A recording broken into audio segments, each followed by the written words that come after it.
할렐루야. 우리 하나님께서 우리 기도를 외면하지 않으시고 응답해 주실 줄로 믿습니다. 꼭 그렇게 되기를 바랍니다.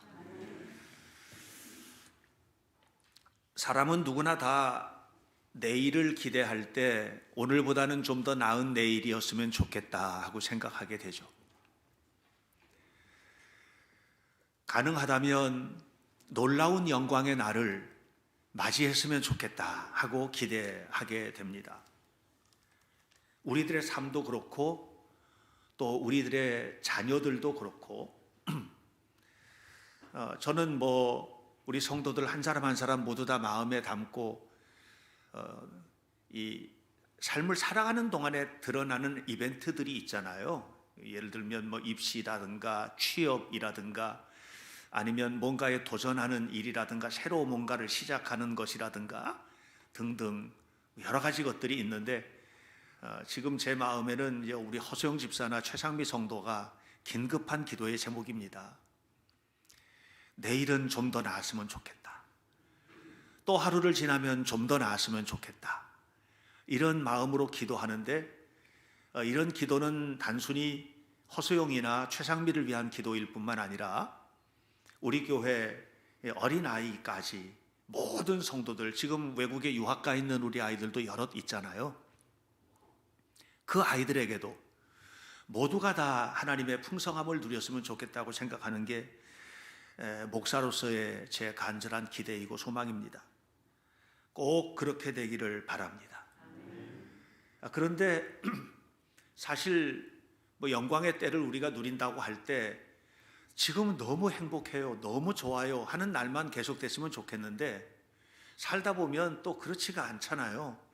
최근 들어서 제가 제 마음이 많이 아픈 분이 한 분 계신데 제 스승이신 은준관 총장님이 마음에 많이 이렇게 있습니다. 올해 90이신데 그런데 정말 한국 교회를 위해서 태산과 같은 역할을 하셨죠. 그런데 이제 쓰러지셨고 계속해서 몸이 안 좋은 상태에서 지금은 이제 홀로는 기동도 어렵고 또 일어나고 앉는 것도 어렵고 누워 계시는데 욕창 때문에 누워 계시는 것도 힘든 이런 상황이 되셨어요. 그래서 주변에 있는 사람들이 이제 장례를 계획하고 걱정해야 되는 이런 상황이 되었거든요.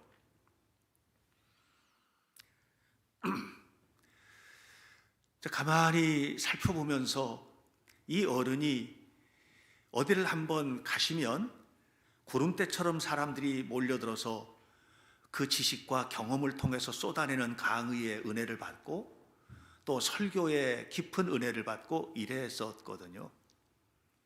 근데 그 영광의 때가 지나고 이제는 그렇게 편찮으신데 몇 명이나 그 곁에서 안타까워하고 속상해하고 하면서 안부를 묻고 할까?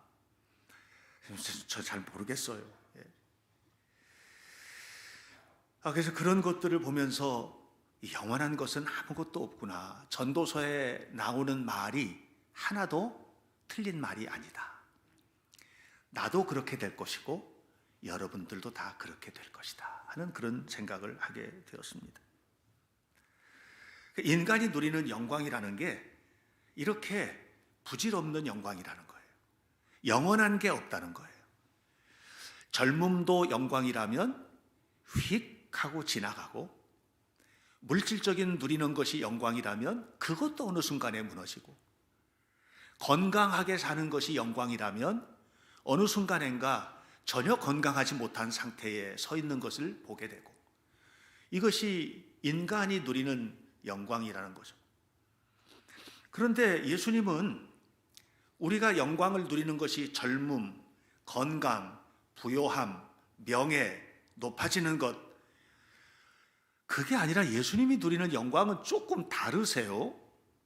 그것은 알면 알수록 신기하고 우리 모두의 예상과 예측과 생각을 벗어나는 그런 영광인 거예요. 14절, 오늘 14절 말씀입니다. 말씀이 육신이 되어 우리 가운데 거하시매 굉장히 고급스럽게 기록되어 있죠. 말씀이 육신이 되어 우리 가운데 거하심에. 그러니까 이 말씀만 보면 굉장히 아름다운 언어들의 나열이라고 생각이 드는데, 이 부분을 사도 바울은 빌립보서 2장 6절과 7절에서 이렇게 우리에게 잘 편안하게 소개해 주고 있어요. 그는 근본 하나님의 본체시나 하나님과 동등됨을 취할 것으로 여기지 아니하시고 자기를 비어 종의 형체를 가져 사람들과 같이 되셨고 사람의 모양으로 나타나셨다.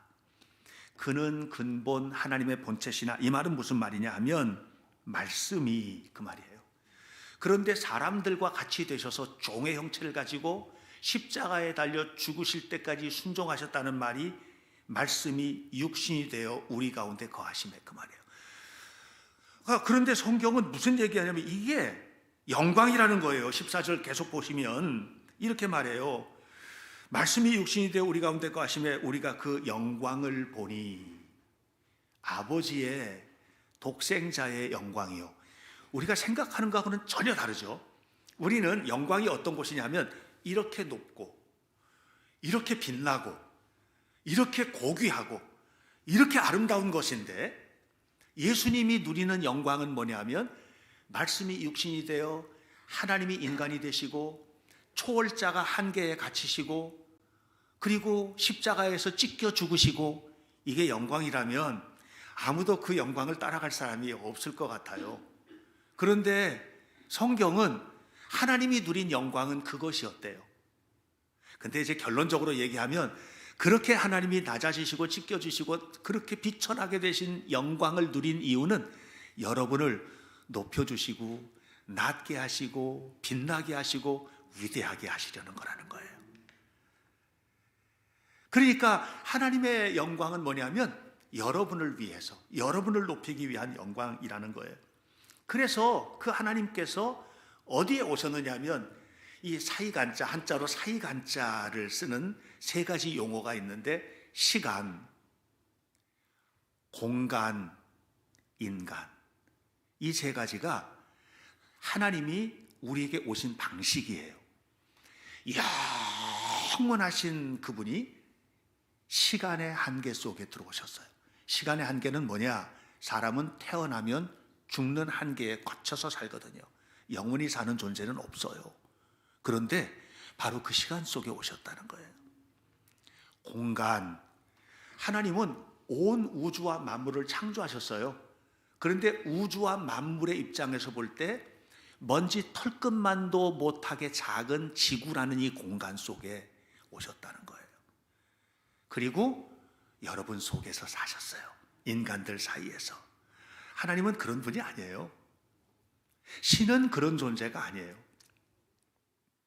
제가 며칠 전에 누구와 식사를 하다가 그 간증을 들었어요. 아는 친구들이 있는데 그 친구들이 함께 이제 직장을 가지고 함께 이렇게 모여 있고 하는 그런 그 모임이 있다는 거예요. 근데 그 모임에 한 자매가 자기는 전혀 예수님을 믿지 않고 하나님을 전혀 믿지도 않고 믿을 수도 없었고 했던 어떤 한 자매가 있었는데, 그 자매가 그 그룹 속에 들어와서 함께 신앙생활을 하게 됐다는 거예요. 근데 왜 그렇게 됐느냐 하면, 이 예수님을 안 믿었던 이 자매는 자기는 다른 신을 믿고 또 그 수많은 신들이 있는데 그 신들에 대해서 늘 생각을 하고 살고 믿음을 가지고 있었는데, 그런데 직장 생활하다 보니 다른 친구들이 모여서 예배드리면 함께 예배드리게 되고, 이게 홀로 이렇게 따로 떨어져 있기가 어려운 거예요. 그리고 뭐 이런저런 여러 가지 관계를 갖다 보니까 이제 교회도 가게 되고 이런 게 됐는데, 교회를 가게 된 이유가 하나라는 거예요. 그건 뭐냐면 자기가 알고 있었던 신은 높이 있고 그리고 위대한 곳에 있어서 사람들에게 공경을 받고 대접을 받고 사랑을 받고 이런 존재인데, 근데 예수 믿는 사람들이 말하는 신은 전혀 다르더라는 거죠. 아니, 그 신은 어떻게 우리에게 오시고 더 낮아져서 섬기시고 우리의 모든 것을 붙잡아 주시고 축복하시고, 이게 왜 이런 신도 다 있지? 신은 그냥 섬김을 받고 대접을 받고 그래야 되는데, 아니 신이 내려와 가지고 우리를 섬겨주고 대접해주고 뭐 이런 신이 다 있지? 이게 너무 신기하다. 나 이 신 믿을래. 그렇게 해가지고 함께 신앙인이 됐다는 거예요. 여러분 신기하지 않나요? 여러분 섬김을 받는 게 영광이에요? 섬기는 게 영광이에요? 예수님이 누리는 영광은 우리가 생각하는 영광과는 전혀 다른 영광인 겁니다. 자, 그런데 이 놀라운 영광을 우리가 누릴 수 있는 방식에 대해서 오늘 성경은 이렇게 얘기합니다. 보세요. 그 누릴 수 있는 방식이 뭐냐면 이런 거예요. 14절에 우리가 그의 영광을 보니 아버지의 독생자의 영광이요 은혜와 진리가 충만하다고 했어요. 여기에 굉장히 중요한 단어 하나가 나와요. 보니라는 말이에요. 본다라는 말이에요. 누가 이 놀라운 영광을 누리게 되고 하나님이 높여주시는 삶을 즐기게 되고 그리고 축복을 받게 되느냐, 그 영광을 본 사람이라는 겁니다. 이 말이 무슨 말이냐면 늘 예수님을 바라보고 사는 사람인 거예요. 믿음은 예수님을 바라보고 사는 게 믿음이에요. 예수님을 바라보고 주님처럼 살아가려고 하는 게 믿음이에요. 이런 사람들이 누리는 것이 은혜와 축복이라고 이야기를 하고 있습니다. 여러분 이걸 다 누리고 있느냐? 아닌 것 같아요. 여러분은 하나님의 은혜를 다 누리고 있느냐? 하나님의 진리 가운데 살고 있느냐? 하나님께서 주신 그 놀라운 축복을 다 누리고 영광을 즐기고 있느냐? 그건 아닌 것 같아요. 유대인들이 하나님께서 유대인들에게 특별히 주신 게 있어요. 율법입니다. 율법을 주셨거든요. 율법이 뭐냐면 하나님의 축복의 길을 갈 수 있는 지도예요. 정확한 지도예요. 천국 가는 지도예요. 그 지도를 받은 거예요. 유대인들에게만 주셨어요. 유대인들에게만. 그래서 유대인들은 뭐냐면 하나님을 믿는 길도 알고 이렇게 살아서 복 받는 길도 알고, 왜냐하면 지도를 주셨으니까 천국 가는 길도 알고 이게 다 아는 거예요. 이방인은 아무것도 몰라요. 그러니까 이방인들은 유대인들이 볼 때 이건 지옥 가는 사람들이고 지옥의 불쏘시개밖에 안 되는 사람들이고 이 사람들 하나님과 상관없는 사람들이고 모두 멸망할 사람들이라고 이렇게 이야기를 하는 겁니다. 그런데 로마서에서 사도 바울이 기가 막힌 얘기를 해요. 유대인이나 이방인이나 다른 게 없다는 거예요. 왜 다른 게 없냐? 지도는 받았는데 까막눈이야. 지도를 잘 보고 그 길을 가려면 지도를 읽을 줄 알아야 되는 거예요. 그런데 지도를 모르면 까막눈이에요. 그럼 지도를 가진 사람이나 지도를 안 가진 사람이나 똑같아요. 다른 게 하나도 없는 거예요. 그러니까 유대인은 율법을 받았는데 율법으로 망하고 이방인은 아무것도 없으니 망하고, 유대인도 망하고 이방인도 망하고 다 망할 수밖에 없는 것이다. 이런 얘기를 하고 있어요. 여러분 오늘 성경을 보면 이런 얘기를 합니다. 빛과 어둠에 관한 얘기를 이제 5절에서 하는데, 여러분 여기 지금 캄캄한 불을 다 끄면 깜깜해질 거거든요. 그 불을 켜면 환해지겠죠. 밖에 나가면 태양이 비치니까 더 환해지겠죠. 모든 것을 보죠.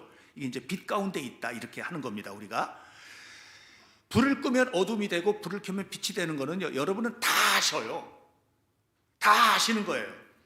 캄캄한 밤이 지나고 나서 새벽에 동쪽에서 동이 터오르면 환하게 되는 건 여러분은 다 아세요. 모르는 사람이 하나도 없어요. 근데 어떤 부류의 사람들은 그걸 몰라요. 시각장애인들이요. 시각장애인은요, 새벽이 와도 그냥 새벽인가라는 것을 느낌으로 아는 것이지 환하게 되어서 새벽인 것은 모르는 거예요. 시각장애인들이에요. 왜냐하면 못 보니까요.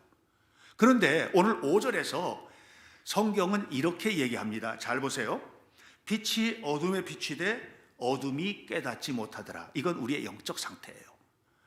하나님이 오셨는데, 예수님이 오셨는데 여러분들이 영적으로 시각장애인이어서 예수님이 앞에 계셔도 모르고 예수님이 이끌어 가셔도 모르고 예수님이 축복하시는 것도 모르고 은혜 베풀어 주시는 것도 모르고 진리로 행하는 것도 모르고 아무것도 모른다는 얘기예요. 아무것도 보지 못하니 누릴 영광이 없는 거죠. 여러분 예수님이 이 땅에 오셨어요. 어디에 오셨느냐? 시간, 공간, 인간. 무슨 얘기예요? 여러분이 살고 있는 이 시간에 오셨어요. 여러분이 살고 계신 그 자리에 오셨어요. 또 여러분에게 오셨어요. 이게 성탄의 사건이에요. 그걸 봐야 됩니다. 그걸 그냥 머리로 아는 게 아니고 그냥 느끼는 게 아니라 보라는 거예요. 보라는 거예요. 예수님을 구체적으로 만나라는 거예요. 경험하라는 것입니다. 이런 사람들은 전혀 다르게 삽니다. 그렇게 되면 뭘 보게 되느냐? 첫 번째, 우리 가운데 거하시는 하나님을 보는 겁니다. 하나님이 나와 함께 계시는 것을 보게 되는 거예요. 출애굽기에 보면 하나님께서 이런 말씀을 하세요. 성막 지어라. 성막 짓고 나면 내가 그 성막의 지성소에 내가 있을게.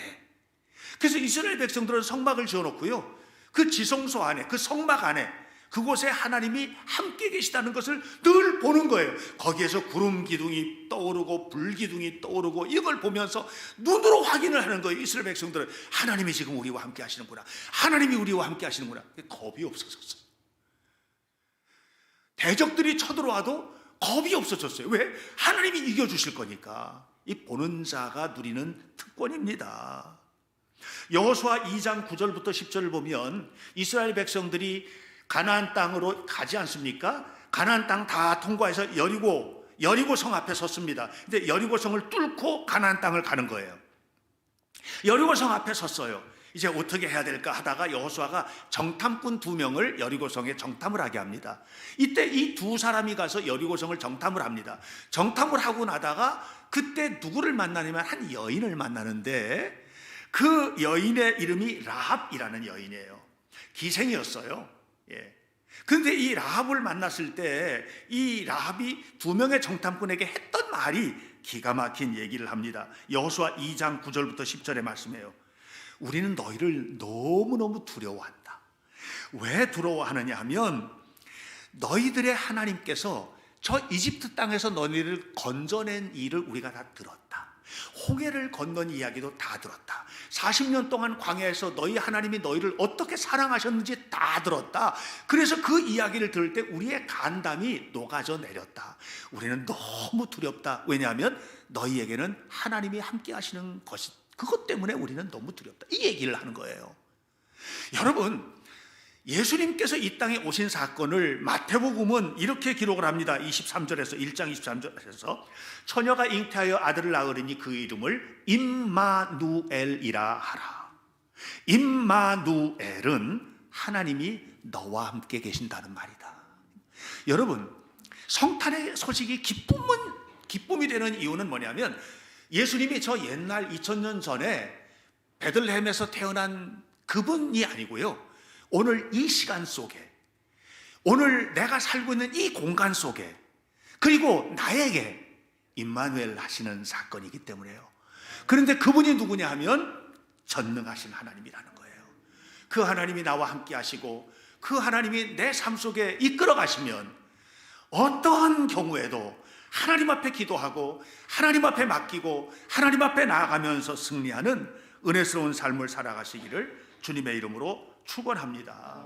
하나님이 나와 함께 하시는 것이 복임을 믿으시고 언제나 함께 하시는 임마누엘의 주님을 바라보면서 하나님 앞에 살아가시기를 주의 이름으로 축원합니다.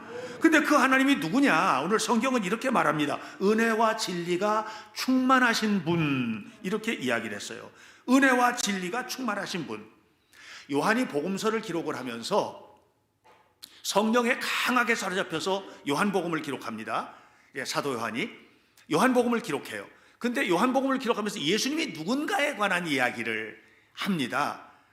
14절에서 이렇게 얘기를 해요. 그분은 은혜와 진리가 충만하신 분, 이렇게 얘기해요. 그리고 17절에서 거듭해서 얘기를 합니다. 은혜와 진리는 예수 그리스도로 말미암아서 온 것이니라. 그 예수 그리스도가 누구냐? 은혜와 진리다, 이렇게 이야기를 하는 겁니다. 제가 얼마 전에, 지금도 예배 참석하시는데 엄회양 권사님 아버님하고 어머님 세례를 베풀었습니다. 병상 세례를 했습니다. 사실 오래전에 이제 그 집에 계실 때 제가 방문을 했었고, 또 그 이후에도 계속해서 기도를 하면서 어떻게 해서든지 이 두 분을 이제 세례를 베풀고 전혀 예수님을 이제 믿지 않았고 또 교회를 다니지도 않았고 그리고 하나님에 대해서 구체적인 신앙 고백이 없는 분들이기 때문에 그 지옥 가면 안 되잖아요. 천국 가야죠. 그래서 이 두 분을 어떻게 해서든지 구원의 잔치자리로 이끌기 위해서 노력을 했어요. 우리 엄권사님은 뜨겁게 기도를 많이 하셨고 이렇게 했어요. 잘 안 되더라고요. 그 방문해서 말씀도 나누고 그냥 이렇게 다리도 주물러 드리고 하면서 그냥 어떻게 해서든지 그 입에서 나 예수님을 믿습니다라는 말을 나오게 하고 싶은데 이게 안 되는 거예요. 그러다가 지지난주에 병원에 입원해 계시다는 소식을 듣고 병원으로 신방을 갔어요. 요즘에 병원 못 가잖아요. 근데 거기는 이제 개인 병원인데 좀 들어갈 수 있는 조건이 됐어요. 그래서 들어갔어요. 들어가서 보니까는 조금 전까지 깨 계셨대요. 근데 주무시는 거예요. 여러분 아시죠? 잠자는 사람 깨우면 얼마나 신경질 나는지. 그게 겨우 잠들어서 지금 계시는 거예요. 근데 가가지고 깨운 거예요. 깨우면 짜증이 나야 되거든요. 눈을 딱 뜨는 걸 보고 아버님, 저 딸이 다니는 교회 목사 박행신 목사, 저 목사 왔습니다. 안녕하세요. 이렇게 했더니 눈을 뜨고 이렇게 보세요. 그리고서 제가 이제 물었죠. 아버님 예수님 사랑하시죠? 예수님 믿으시죠? 그랬더니 고개를 끄덕끄덕 하시는 거예요. 몇 번을 확인을 했어요 제가. 근데 고개를 끄덕끄덕 하시는 거예요. 이분이 그런 분이 아니었거든요. 그런 분이 아니었거든요. 딸이 그냥 옆에서 딸이 하나밖에 없는 딸이 아빠 예수 믿는다고 말해주세요 뭐 얘기해도 입 꽉 다물고 절대로 말 안 하시던 분이거든요. 근데 지금은 말도 못 하시는데 고개로다가 그렇게 끄덕끄덕 하셨어요. 하나님의 자녀가 된 거예요. 기적이 나타난 거예요. 저는 하나님께서 일하시는 것을 거기서 봤어요. 그런데 인간적으로 볼 때는 지금 어떤 모습이죠? 너무 볼품이 없죠. 늙었고 바싹 말랐고 병들어 누워있고 인간적으로는요 너무 볼품이 없는 거예요. 할 수 있는 능력으로 볼 때는 아무것도 할 수 있는 사람이 아니에요. 옛날에는 크게 농사도 짓고 다 이렇게 하셨는데 지금은 가서 풀 한 포기도 뽑거나 심지도 못하시는 그런 분이에요. 그런 분이 엄혜한 권사의 아버님이신 거예요.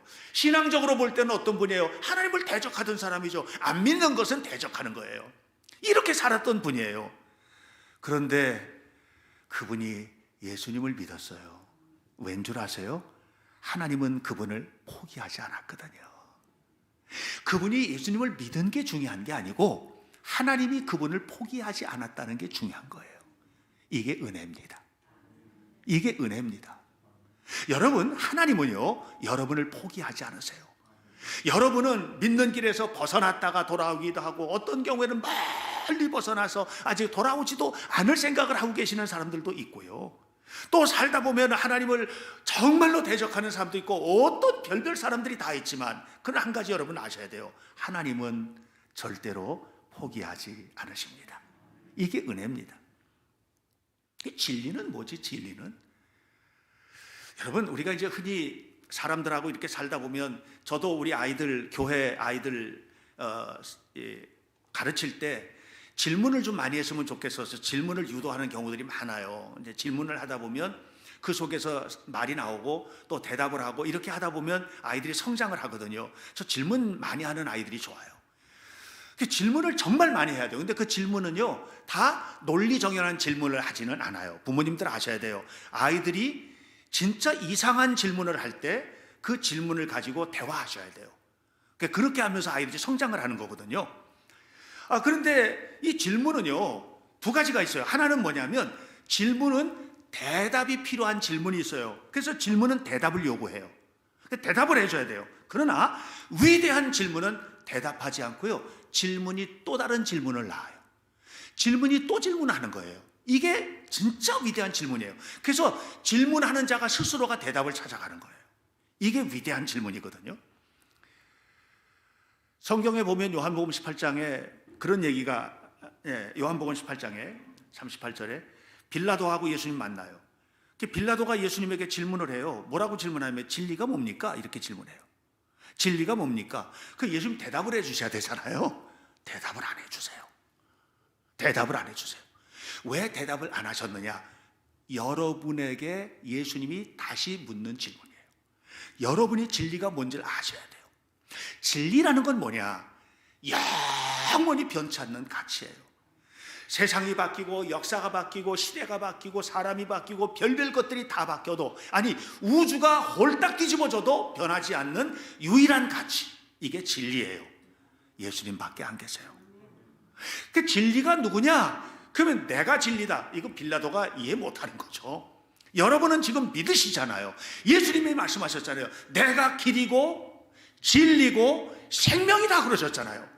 예수님이 진리신 거예요. 예수님은 바뀔 수가 없어요. 지금도 예수님은 변함없는 우리의 구주이시고, 여러분 우리가 죽어서 영원한 천국까지 예수님은 변함없는 우리의 구주가 되세요.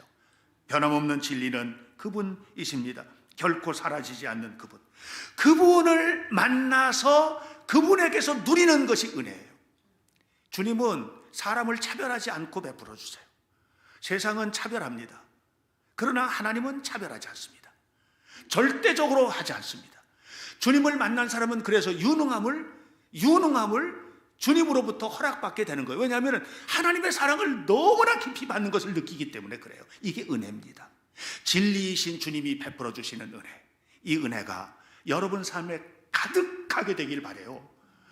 이렇게 누리는 것을 위해서 주님이 당신을 보여주셨어요. 이게 바로 뭐예요? 성탄의 사건이에요. 예수님이 나에게 오셨다는 거예요. 시간을 뚫고, 지금 2022년 오늘 12월 18일 오늘 이 시간 이곳에 이 공간에 누구에게, 여러분에게, 인간 나에게 주님은 오셔요. 그리고 은혜를 베풀어 주시고 진리로 이끌어 주시는 것입니다. 이 사실을 믿으시기를 주의 이름으로 축원합니다. 왜 그렇게 하시는가? 그렇게 하시는 이유가 뭐지? 우리를 탁월하게 하시기 위한 하나님의 손길입니다. 여러분, 모든 신우에 뛰어나신 분이 하나님이십니다. 모든 우주와 만물을 창조하신 분이 하나님이십니다. 창조주 하나님은 탁월한 능력을 가지신 하나님이십니다. 그 주님을 만난 사람들에게서 드러나는 일들이 있는데 그게 뭐냐면 탁월함입니다. 탁월하다는 말은 우수하다는 말하고는 다릅니다. 우수하다는 거는 뭐냐면 다른 사람보다 뛰어난 거거든요. 그러면 학교에 전교생이 200명이면 1등이 우수한 거예요. 1등은요 최고로 우수한 아이예요. 그래서 이 우수한 것은 비교가 돼요. 어떤 사람이 더 뛰어난가, 더 공부를 잘하나, 이런 것들은요 비교가 되고요 서열이 매겨져요. 근데 탁월한 것은 절대로 그렇지 않아요. 탁월한 것은 뭐냐면 그 사람이 탁월한 거예요. 제가 최근에 어떤 책을 읽었는데 탁월함의 발견이라는 책인데요. 근데 이 김민기라는 사람이 쓴 책이에요. 이 사람이 이제 저술가인데 이런 얘기를 해요. 모든 사람은 다 동그라미를 가지고 태어난다는 거예요. 동그라미를 가지고 태어났는데 살다 보면 동그라미가 그냥 동그라미로 있지 않고 삐죽 튀어나와요. 이렇게 삐죽 튀어나오게 되는 거예요. 이렇게. 그러면 보통 대부분의 부모들, 대부분의 사람들은 뭐냐면 이 삐죽 튀어나온 것이 보기 싫으니까 이걸 톡톡 쳐서 집어넣으려고 한다는 거예요. 다. 그래서 다시 동그랗게 되는 것이 이게 최고의 가치인 줄로 알고 그렇게 만든다는 거예요. 그래서 야, 너 그렇게 하면 안 돼. 쟤들 봐, 이웃집에 봐, 누구 봐, 이렇게 하면서 너 그렇게 하면은 안 되는 거야. 어디 가서 그렇게 하지 마. 선생님 말씀 잘 들어. 뭐 부모님 말씀, 어른 말 잘 들어. 뭐 그러니까 우리가 가지고 있는 기본적인 가치들, 이 동그란 것들, 이거를 만드는 거예요. 그런데 어떤 아이는 이렇게 삐죽 튀어나온 거를 더 삐죽 튀어나와서 이만큼 나오게 만든다는 거예요. 그래서 다른 사람들이 도저히 갖지 못한 것을 이 아이만 갖도록, 이게 탁월함이라는 거죠. 탁월함이라는 것은 그런 겁니다. 그래서 여러분, 주님께서 우리를 그냥 동그란 세상에 살도록 하는 것이 아니라 주님께서는 우리 모두를 어떻게 만들 거냐면 너는 탁월하다. 너는 나의 가장 사랑받는 자녀다. 너가 가난하다, 부자로 산다, 좋은 대학을 나왔다, 그렇지 않다, 이것은 나에겐 중요한 게 아니다. 너는 나에게 가장 사랑받는 자야. 나는 이 시간에, 이 자리에 너를 위해서 왔어. 이걸 말씀하고 싶은 거예요. 이게 성탄의 사건인 거예요.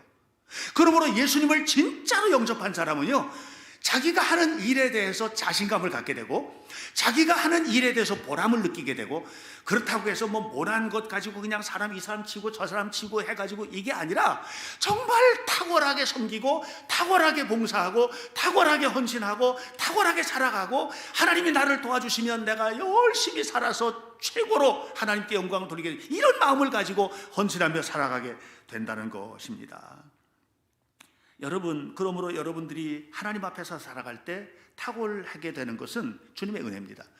민족으로 따지면 유대인이 노벨상을 가장 많이 받습니다. 20%가 넘거든요. 굉장히 많이 받습니다. 그런데 어떤 집단을 따지면 기독교 집단이 최고로, 기독교 집단이 가장 노벨상을 많이 받았습니다. 60%가 넘거든요. 66%가 넘어요. 예.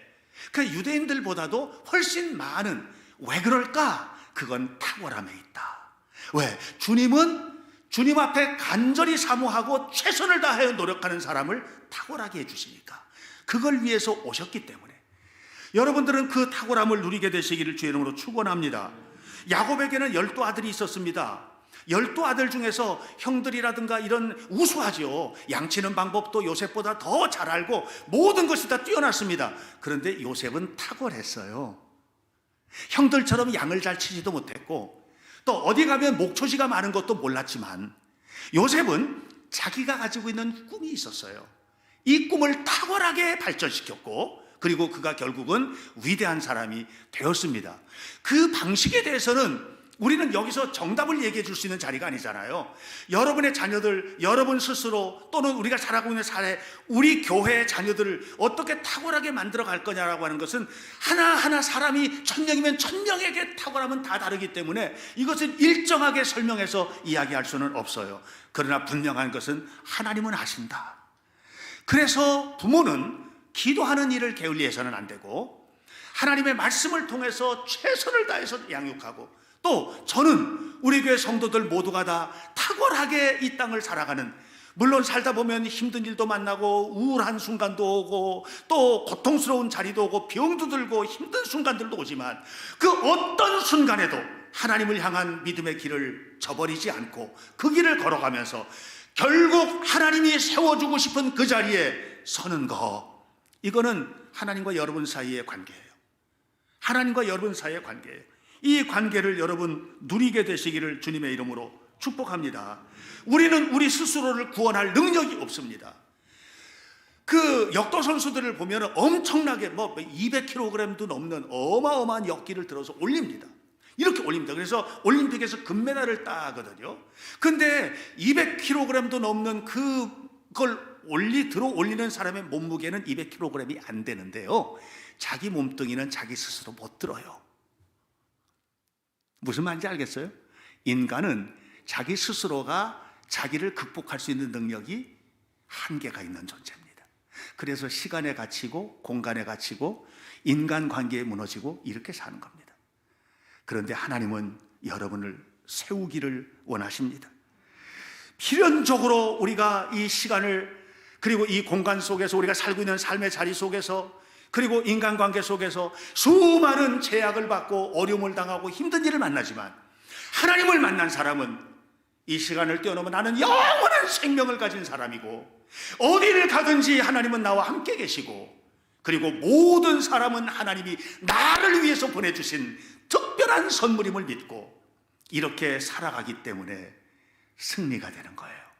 성탄은 무엇입니까? 바로 그 놀라운 주님이 나를 위해서 오신 것을 축하하고 감사하고 영광 돌리는 사건입니다. 여러분 모두가 다 이 성탄절에 주님을 다시 한번 생각하시기를 바랍니다. 그리고 주님이 여러분을 얼마나 놀랍게 세워주길 원하시는지 아는 것을 마음 깊이 되새기시길 바랍니다. 그리하여 주님과 함께 승리하는 은혜로운 성도들이 다 되시기를 예수님의 이름으로 축원합니다. 기도하겠습니다. 하나님의 은혜를 감사합니다.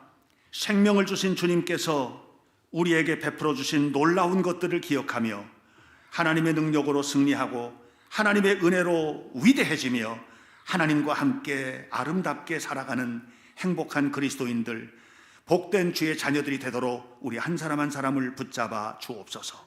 예수님 이름으로 기도하옵나이다. 아멘.